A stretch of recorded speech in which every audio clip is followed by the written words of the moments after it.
आई मला त्या माणसासोबत नाही राहायचं, मी परत त्या घरात नाही जाणार बघ. अगं पण काय झालं ते तरी सांग. तुझं माझ्यावर प्रेम आहे की नाही? मी ह्या घरात जाणार नाही, मी इथंच राहणार. तुला जड होते काय मी?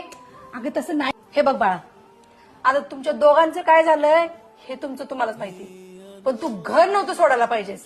तुझी माझी भांडणं होत आहेत, तुझ्या भावांशी तुझी भांडणं होत आहेत, मग तू काय आमच्याशी नातं तोडलेस, कामाला सोडून गेलीयस.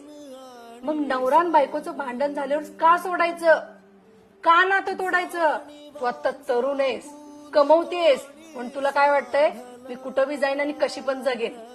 पण एक गोष्ट लक्षात ठेव, तुला नवऱ्याची खरी किंमत आता नाही तर उतरत्या वयात कळेल.